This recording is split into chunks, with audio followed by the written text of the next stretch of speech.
Hello साथियों, स्वागत है आप सबका मेरे YouTube चैनल एग्जाम कैपिटल्स में। साथियों, आज हम पढ़ने वाले हैं नाव तथा धारा के विषय में। नाव और धारा के सवाल कैसे बनते हैं, क्या क्या बेसिक फार्मूले इनके लिए जरूरी होते हैं और किस तरह से हम सवाल अपना बनाएं ताकि ये जल्द से जल्द बन सके। साथियों, नाव और धारा के सवाल ऐसे तो बहुत मज़ेदार होते हैं, लेकिन नाव और धारा के सवाल बनाने में छात्र बड़ा कन्फ्यूज रहता है कि डाउन स्ट्रीम है कि अप स्ट्रीम है, धारा और की गति को जोड़ना है कि घटाना है। तो उसके लिए मैंने यहाँ पे देखिए एक फिगर बनाया हुआ है। ये धारा है, धारा का मतलब ये धारा यहाँ पर ऐसे बह रही है और नाव भी उसके साथ चल रही है। तो जब नाव धारा के साथ जाती है, जब नाव धारा के साथ बहती है, मतलब जिस तरफ से पानी बह रहा है उसी तरफ अगर नाव भी बहती है तो उसे कहते हैं डाउन स्ट्रीम, यानी कि धारा के साथ उसका बहाव। और जब धारा के विपरीत बहेगी, मतलब धारा इस साइड में जा रही है और नाव जो है वो उल्टे साइड में जा रही है, तो उसको बोलेंगे अप स्ट्रीम, मतलब धारा के विपरीत दिशा में। उसी तरह से धारा के साथ में बहने को अनुकूल कहते हैं और धारा के विपरीत बहने को प्रतिकूल कहते हैं। उसी तरह से धारा के साथ बहने को, मतलब जिस तरफ पानी जा रहा है उसी तरफ अगर नाव भी जा रही है तो उसको कहेंगे अनुप्रवाह, और जिस तरफ पानी बह रहा है अगर उसके उल्टे नाव बह रही है तो उसको कहते हैं ऊर्ध्व प्रवाह। यहाँ पे आप देखिएगा कि जितने भी ये दिए हुए हैं, अनुकूल, अनुप्रवाह और डाउन स्ट्रीम, अप स्ट्रीम, इसका मतलब ये है कि धारा के साथ ये बहेगी, धारा के साथ नाव बहेगी, और धारा के साथ जब नाव बहती है तो उसके वेग को जोड़ देते हैं, और धारा के विपरीत जब नाव बहती है तो उसके वेग को घटा देते हैं। तो इसको आप बिल्कुल भी कंफ्यूज में मत रखिएगा। धारा के साथ को बहने को नाव के वेग को जोड़ते हैं धारा के वेग के साथ, और धारा के विपरीत जब बहती है तो नाव के वेग को घटा देते हैं। कभी कभी ऐसा भी होता है कि जल जो है वो शांत रहता है, मतलब सिर्फ नाव की ही गति होती है, सिर्फ नाव की ही गति होती है। तो शांत जल में नाव की जो अपनी गति होगी वही उसकी एक्चुअल गति होगी, उसमें कुछ भी जोड़ने या घटाने का कोई मतलब नहीं होता है। आइए देखते हैं पहला सवाल, और उस पहले सवाल से हम समझने की कोशिश करते हैं कि किस तरह से बोट और स्टीम के सवाल बन सकते हैं। साथियों, अब देखते हैं आज का पहला क्वेश्चन दिया हुआ है दोस्तों कि एक नाविक स्थिर जल में 10 किलोमीटर प्रति घंटा की चाल से नाव चला सकता है। यदि जल प्रवाह 2 किलोमीटर प्रति घंटा हो तो जल प्रवाह के अनुकूल नाविक की चाल ज्ञात कीजिए। मतलब नाविक की चाल दिया हुआ है 10 किलोमीटर प्रति घंटा, नाविक की चाल 10 किलोमीटर प्रति घंटा दिया हुआ है, और जल प्रवाह दिया हुआ है 2 किलोमीटर प्रति घंटा, 2 किलोमीटर प्रति घंटा। तो पूछ रहा है नाविक की चाल क्या हो जाएगी। तो क्या करेंगे, जब भी जल के साथ नाव भी बहेगी, जल के साथ अगर नाव भी बहेगी तो हम वेग को ऐड कर देते हैं। तो इन दोनों को अगर वेग ऐड कर देंगे तो ये जो नाविक की चाल हो जाएगी दोस्तों, ये हो जाएगी 10 + 2 बराबर 12 किलोमीटर पर आवर। जब भी जल के साथ अगर नाव बह रही है या जल के साथ नाविक तैर रहा है तो वहां पे दोनों की गति को जोड़ देते हैं। यहाँ पे नाविक की चाल 10 किलोमीटर प्रति घंटा दिया हुआ है और जल प्रवाह की गति दिया हुआ है 2 किलोमीटर प्रति घंटा। तो नाविक की चाल हो जाएगी 10 + 2 12 किलोमीटर प्रति घंटा। अब प्यारे साथियों, अगला क्वेश्चन दिया हुआ है कि एक नाविक स्थिर जल में 15 किलोमीटर प्रति घंटा की चाल से नाव चला सकता है। यदि नदी का जल प्रवाह 3 किलोमीटर प्रति घंटा हो तो जल प्रवाह के अनुकूल नाविक की चाल ज्ञात कीजिए। मतलब नाविक का स्थिर जल में दिया हुआ है, स्थिर जल में नाविक का चाल दिया हुआ है, स्थिर जल में नाविक का चाल दिया हुआ है 15 किलोमीटर प्रति घंटा, और जल प्रवाह की गति दिया हुआ है 3 किलोमीटर प्रति घंटा। तो पूछ रहा है कि धारा के अनुकूल, मतलब जिस तरफ जल बह रहा उसी तरफ अगर नाविक भी चले तो उसकी गति क्या हो जाएगी। तो सिंपल सा दोनों की गति को ऐड कर देंगे। अगर जल के दिशा में नाविक भी चल रहा है, नाव भी चल रही है, तो दोनों की गति को ऐड कर देते हैं। तो यहाँ पर अगर हम दोनों की गति को ऐड कर दें, मतलब 15 + 3 ये हो जाएगा हमारा 18 किलोमीटर प्रति घंटा। अगर जल के प्रवाह की दिशा में नाविक भी चल रहा है तो दोनों की गति को ऐड कर देंगे, और इस तरह से हमारा 15 + 3 18 किलोमीटर ये हमारा आंसर हो जाएगा। आई होप दोस्तों अगला क्वेश्चन दिया हुआ है कि एक व्यक्ति ठहरे हुए पानी में नाव 10 किलोमीटर प्रति घंटा की गति से चला सकता है। मतलब व्यक्ति की जो चाल हो गई वो हो गई 10 किलोमीटर प्रति घंटा। उसके बाद बता रहा है कि यदि नदी की गति 6 किलोमीटर हो, मतलब जो जल की गति है वो 6 किलोमीटर प्रति घंटा है, 6 किलोमीटर प्रति घंटा है। तो पूछ रहा है कि उसे 80 किलोमीटर की दूरी जाने में कुल कितना समय लगेगा। तो दोस्तों हम जानते हैं कि जब व्यक्ति जो नाव चला रहा है उसकी चाल 10 किलोमीटर है, जल की चाल 6 किलोमीटर है और धारा के साथ जाने में उसे 80 किलोमीटर जाने में कितना समय लगेगा। तो क्या करेंगे, सबसे पहले इन दोनों की गति को जोड़ देंगे। तो इन दोनों की गति को जब जोड़ देंगे तो ये हो जाएगा 16 किलोमीटर प्रति घंटा। अब इस प्रति घंटा को हम जानते हैं कि स्पीड बराबर होता है distance by time. Distance by time, यहाँ पे टाइम बराबर अगर हम पूछ ले तो ये हो जाएगा हमारा डिस्टेंस बाई स्पीड। और डिस्टेंस हमारा दिया हुआ है 80 किलोमीटर और स्पीड दे दिया है 16 किलोमीटर, 16 किलोमीटर पर आवर। ये दिया हुआ है 16 किलोमीटर पर आवर। अब 16 पछे 80, तो हमारा जो समय निकल के आएगा वो हो जाएगा 5 घंटा। व्यक्ति जो नाव चला रहा था वो 10 किलोमीटर प्रति घंटा के हिसाब से चला सकता है और नदी का जो चाल है वो 6 किलोमीटर प्रति घंटा के हिसाब से है। और धारा के साथ में अगर 80 किलोमीटर जाना हो तो उसे कुल कितना समय लगेगा। तो यहाँ पे क्या किया हमने, पहले दोनों की गति को जोड़ दिया और 80 किलोमीटर बहाना है उसे, तो 80 किलोमीटर धारा की दिशा में जब जाएगा तो दोनों की स्पीड जुड़ जाएगी और 80 को जब 16 से कटा तो समय जो निकल के आया वो 5 घंटे का आया। आई होप ये क्वेश्चन आपको समझ में आया होगा। बहुत ही आराम से, बहुत ही बेहतर तरीके से मैं आपको समझाने की कोशिश कर रहा हूँ। अब अगले सवाल, अब देखिए अगला सवाल दिया हुआ है कि धारा प्रवाह 2 किलोमीटर प्रति घंटा है। धारा प्रवाह 2 किलोमीटर प्रति घंटा है, 2 किलोमीटर प्रति घंटा है। और उसके बाद कह रहा है जबकि एक नाव स्थिर जल में 8 किलोमीटर प्रति घंटा के हिसाब से चलती है। नाव की जो चाल है वो 8 किलोमीटर प्रति घंटा है, 8 किलोमीटर प्रति घंटा है। तो पूछ रहा है कि धारा के विपरीत दिशा में नाव की चाल ज्ञात कीजिए। धारा के विपरीत मतलब धारा इधर बह रही है तो नाव जो है वो इस साइड से ऊपर जाएगी, इस साइड से ऊपर जाएगी। मतलब यहाँ पे उल्टा हो जा रहा है। अगर जल इस साइड में बह रहा है और नाव ऊपर जा रही है तो दोनों की स्पीड जो है वो माइनस हो जाती है, दोनों की स्पीड माइनस हो जाती है। तो यहाँ पे क्या करेंगे, अगर हम 8 माइनस 2 कर लेंगे तो ये आ जाएगा हमारा 6 किलोमीटर प्रति घंटा। और यही हो जाएगा हमारा जल के विपरीत नाव की चाल। जल के विपरीत नाव की चाल हो गई 6 किलोमीटर प्रति घंटा। धारा प्रवाह की गति 2 किलोमीटर प्रति घंटा दिया हुआ था और बोल रहा है कि नाव स्थिर जल में 8 किलोमीटर प्रति घंटा के हिसाब से चल रही है। तो धारा के विपरीत में चाल क्या होगी, तो धारा के विपरीत में जब नाविक जाते हैं तो उनकी चालें आपस में माइनस हो जाती है। और यहाँ पे हम देख रहे हैं कि 8 में से हम 2 माइनस करेंगे तो 6 किलोमीटर प्रति घंटा हमारा आंसर आ जा रहा है। अब अगला क्वेश्चन देखेंगे दोस्तों, सेम वही अगला क्वेश्चन आ रहा है। एक नाविक स्थिर जल में 20 किलोमीटर प्रति घंटा की चाल से नाव चला सकता है। 20 किलोमीटर प्रति घंटा के हिसाब से नाव चला सकता है स्थिर जल में मतलब जो नाविक की चाल है वो है 20 किलोमीटर प्रति घंटा। उसके बाद से कह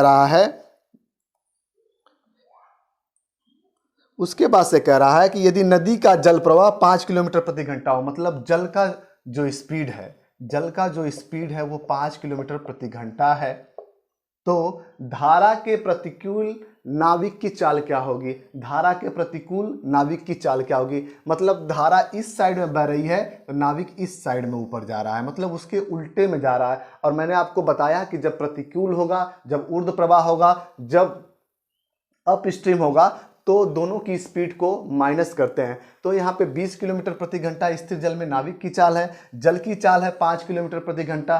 तो धारा के उल्टी दिशा में जब करेंगे तो ये हो जाएगा 20 माइनस 5 बराबर 15 किलोमीटर प्रति घंटा। धारा के प्रतिकूल दिशा में नाविक की चाल हो जाएगी, धारा के प्रतिकूल दिशा में नाविक की चाल हो जाएगी और यही हमारा आंसर हो जाएगा। बड़े मजे से मैं आपको समझा रहा हूं, आप समझने की कोशिश कीजिएगा प्यारे दोस्तों कि जब भी नदी और नाविक दोनों एक दिशा में चलते हैं तो धारा की गति और नाविक की गति जुड़ती है। जब धारा के विपरीत दिशा में नाविक जाता है, बोट जाती है, तो वहां पे दोनों की स्पीड माइनस हो जाती है। आई होप दोस्तों आपको समझ में आ रहा होगा। अगले क्वेश्चन की तरफ से चलते हैं और बेहतर क्वेश्चन समझने की कोशिश करते हैं। यह है अगला सवाल। एक आदमी स्थिर पानी में 4 किलोमीटर प्रति घंटा की दर से तैर सकता है। स्थिर जल में 4 किलोमीटर प्रति घंटा की दर से तैर सकता है, 4 किलोमीटर प्रति घंटा के हिसाब से। उसके बाद कह रहा है यदि पानी की चाल 2 किलोमीटर प्रति घंटा हो, पानी की चाल पानी की चाल 2 किलोमीटर प्रति घंटा हो, 2 किलोमीटर प्रति घंटा हो, तो कह रहा है कि 10 किलोमीटर ऊर्ध्व प्रवाह तैरने के लिए उसे कुल कितना समय लगेगा। दोस्तों मैंने आपको बताया था ऊर्ध्व प्रवाह का मतलब होता है उल्टा जाना, जिस साइड में जल बह रहा है, अगर जल इधर से बह रहा है तो नाविक, नाव, बोट सब इधर से जा रहे हैं, उसके उल्टे दिशा में जा रहे हैं, इसको बोलते हैं ऊर्ध्व प्रवाह, उल्टे दिशा में जाना। तो जब ऊर्ध्व प्रवाह में जाएंगे तो स्पीड जो है वो माइनस हो जाएगी। तो यहाँ पर स्थिर जल में नाविक की जो चाल दिया हुआ है, बोट की जो चाल दिया हुआ वो दिया हुआ है 4 किलोमीटर प्रति घंटा, पानी की चाल दिया हुआ है 2 किलोमीटर घंटा। तो ऊर्ध्व प्रवाह जाना है तो इन दोनों की स्पीड जो माइनस हो जाएगी, तो ये 4 माइनस 2 हम कर लेंगे तो स्पीड निकल के आएगी 2 किलोमीटर प्रति घंटा। और हमें मालूम है कि स्पीड बराबर डिस्टेंस बाई टाइम होता है और टाइम बराबर डिस्टेंस बाई स्पीड होता है। तो यहाँ पे पूछ रहा है कि 10 किलोमीटर जाने में कुल कितना समय लगेगा, तो हम क्या करेंगे, टाइम बराबर 10 और स्पीड हमारा है 2 किलोमीटर, तो 2/2 कर देंगे, 2 पछे 10, तो समय निकल के आ जाएगा 5 घंटा। चूंकि ये किलोमीटर पर आवर है तो यहाँ पे जो आया वो भी 5 घंटा ही आया। जब भी ऊर्ध्व प्रवाह का नाम लेगा, जब भी प्रतिकूल का नाम लेगा, जब भी अप स्ट्रीम का नाम लेगा, तो हम हमेशा गति को माइनस करेंगे, उसके बाद अपने सवाल को बनाएंगे। वही यहाँ पे दिया हुआ था, स्थिर जल में नाविक की चाल 4 किलोमीटर प्रति घंटा, पानी की चाल 2 किलोमीटर प्रति घंटा, तो 10 किलोमीटर ऊर्ध्व प्रवाह मतलब उल्टे दिशा में जाना है, जल के उल्टे दिशा में जाना है। तो 10 पहले स्पीड को माइनस कर दिया, ये हो गया 2 किलोमीटर पर आवर, और 10 को 2 से डिवाइड कर दिया तो हमारा जो समय आ गया 5 घंटा, यानी कि 5 घंटे का समय लगेगा। तो प्यारे साथियों अगला क्वेश्चन दे रहा है, एक नाव की चाल धारा के विपरीत दिशा में, धारा के विपरीत दिशा में 36 किलोमीटर है, धारा के विपरीत दिशा में 36 किलोमीटर प्रति घंटा है, और धारा की दिशा में 40 किलोमीटर, धारा की दिशा में 40 किलोमीटर प्रति घंटा है। तो कह रहा है कि प्रत्येक यात्रा में तय की गई दूरी को समान रखते हुए, मतलब दूरी समान है, शांत जल में नाव की चाल क्या होगी, शांत जल में नाव की चाल पूछ रहा है। दोस्तों इसको 2 तरीके से लगा सकते हैं। अगर आपको नाव की चाल पूछ रहा है तो सबसे पहले आप इन दोनों को जोड़ दीजिए, जोड़ देंगे आपको तो ये हो जाएगा 6, ये हो जाएगा 76 हो गया। इसको डिवाइडेड बाई आप 2 कर दीजिए, डिवाइडेड बाई 2 कर देंगे तो ये हो जाएगा 2 3 जा 6 और 2 8 जा 16, ये हो जाएगा 38 किलोमीटर प्रति घंटा। यही हो जाएगी शांत जल में नाव की चाल। इसी को हम ऐसे भी बना सकते हैं कि धारा के विपरीत दिशा में, धारा के विपरीत दिशा में मतलब नाव की चाल और जल की चाल आपस में माइनस होती है, नाव की चाल और जल की चाल आपस में माइनस होती है। तो यहाँ पर बोट हम लिखेंगे, बोट माइनस रिवर बराबर बता रहा है 36 किलोमीटर, और उसके बोल रहा है कि धारा के दिशा में, यानी कि धारा की दिशा में नाव की चाल और जल की चाल दोनों को जोड़ देंगे, नाव की चाल और नदी की चाल दोनों को जोड़ देंगे तो ये हो जाएगा बोट प्लस रिवर बराबर 40। अब यहाँ पे देखिए इसको सॉल्व कर लेते हैं, तो ये प्लस आर माइनस आर ये दोनों कट गया, ये हो गया 2 बोट बराबर 76 और इस 2 का यहाँ से काट दीजिए तो बोट बराबर आ जाएगा 38 किलोमीटर पर आवर। तो आप चाहें तो इस तरीके से भी बना सकते हैं, इस तरीके से भी बना सकते हैं, दोनों ही काफ़ी बढ़िया तरीका है। ये थोड़ा शॉर्ट है, यहाँ पे जस्ट आपको दोनों ही स्पीड जोड़ देनी है, जोड़ने के बाद नाव की चाल अगर पूछता है तो जोड़ देनी है और यहाँ पे 2 से डिवाइड कर देंगे तो 38 किलोमीटर आ जाएगा। यहाँ पर हमने क्या किया है कि धारा के विपरीत कह रहा था, इसलिए धारा के विपरीत जब भी होती है तो गति आपस में माइनस होती है, तो बोट की चाल और रिवर की चाल, बोट की चाल और जल की चाल को माइनस करके 36 लिखा, क्योंकि विपरीत दिशा में 36 किलोमीटर दिया हुआ था। और उसके बाद कह रहा है कि बोट प्लस रिवर मतलब नाव की चाल और रिवर की चाल धारा की दिशा में, मतलब दोनों की चाल को जोड़ते हैं यहाँ पे, तो नाव की चाल और धारा की चाल को जोड़ा तो ये दिया हुआ है 40 किलोमीटर। तो यहाँ पे हो गया, इसको जब सोल्व किया तो माइनस आर और प्लस आर कट गया, ये हो गया 2 बोट बराबर 76 और बोट बराबर हो गया ये 38 किलोमीटर, और यही हमारा आंसर हो गया। अगला क्वेश्चन भी सेम उसी प्रकार का है दोस्तों। कह रहा है कि एक मोटर बोट जिसकी अनुप्रवाह की गति 56 किलोमीटर प्रति घंटा है, अनुप्रवाह बता रहा है, अनुप्रवाह मोटर बोट की गति बता रहा है। अनुप्रवाह मतलब धारा की दिशा में गति, अनुप्रवाह मतलब धारा की दिशा में, धारा की दिशा में अनुप्रवाह में जो गति बता रहा है वो बता रहा है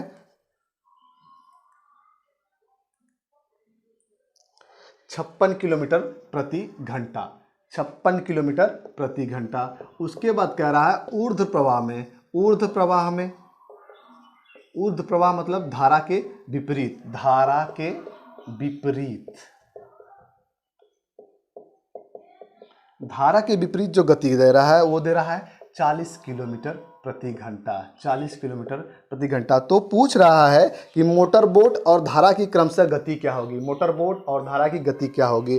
मोटर बोट की अनुप्रवाह में गति दिया हुआ है 56 किलोमीटर प्रति घंटा, ऊर्ध्व प्रवाह में दिया हुआ है 40 किलोमीटर प्रति घंटा। तो मोटर बोट की जब अनुप्रवाह बोला मतलब जिस तरफ मोटर बोट जा रही है उसी तरफ जल भी बह रहा है, तो वही हो जाएगा हमारा, मोटर बोट को हम 20 दर्शाते हैं, और अनुप्रवाह मतलब गति क्या है यहाँ पे जुड़ी हुई है, तो रिवर की जो गति हो जाएगी वो हो जाएगी 56 किलोमीटर। और ऊर्ध्व प्रवाह का मतलब धारा के विपरीत दिशा में, मतलब जल इस साइड में जा रहा है, मतलब जल अगर इस साइड में जा रहा है तो मोटर बोट इस साइड में जा रही है, उल्टी जा रही है, तो यहाँ पे हो जाएगा बोट माइनस रिवर। जब ऊर्ध्व प्रवाह में बहेगा तो दोनों की गति आपस में माइनस हो जाएगी, तो ये हो जाएगा 40 किलोमीटर प्रति घंटा। यहाँ पर दोनों मोटर बोट की ही गति दिया हुआ है। अब इसको सॉल्व करेंगे तो ये प्लस रिवर और माइनस रिवर ये दोनों कट गया, 2 बोट बराबर हो गया हमारा 6, 5, 4, 9, और ये 2 से 2 यहाँ पे जब कट जाएगा तो बोट बराबर हो जाएगा 2 चौके 8, 2 8 16, 48 किलोमीटर प्रति घंटा। मतलब शांत जल में मोटर बोट की जो चाल हो जाएगी वो 48 किलोमीटर प्रति घंटा हो जाएगी।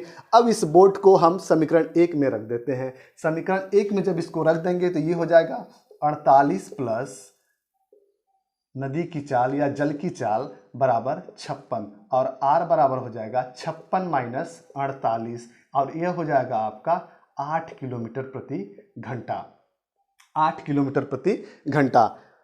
अनुप्रवाह मतलब धारा की दिशा में गति, जब धारा की दिशा में मोटर बोट चलेगी तो दोनों की गति आपस में जुड़ जाएगी, मोटर बोट की गति और जल की गति आपस में जुड़ जाएगी, जो कि 56 किलोमीटर दिया हुआ है। ऊर्ध्व प्रवाह मतलब धारा के विपरीत दिशा में जब जाएगी तो दोनों की गति आपस में माइनस हो जाएगी, तो यहाँ पे जब माइनस हो जा रही है तो बोट और रिवर की जो चाल है वो 40 किलोमीटर है। तो पूछ रहा है कि शांत जल में नाव की चाल, मोटर बोट की चाल और जल की चाल क्या होगी। तो इसको सॉल्व जब किया तो ये 2 बोट बराबर 96 है और बोट बराबर 48 किलोमीटर आ गया, और इसी 48 का मान जब हम यहाँ पे रख दे रहे हैं तो 48 प्लस r बराबर 56 हो जा रहा है, और उसको जब माइनस करते हैं तो ये 8 किलोमीटर प्रति घंटा। आप चाहें दोस्तों तो इसको डायरेक्ट भी बना सकते हैं, ऐसे हम उसी तरह से 56 और 40 को जोड़ के डिवाइडेड बाई 2 कर देंगे तो वो मोटर बोट की चाल हो जाएगी, और 56 और 40 का डिफरेंस बटे में 2 कर देंगे तो ये हो जाएगी जल की चाल। आई होप दोस्तों आपको काफ़ी समझ में आया होगा। आज के लिए बस इतना ही, अगले क्लास में फिर से मिलेंगे, तब तक के लिए धन्यवाद, थैंक यू।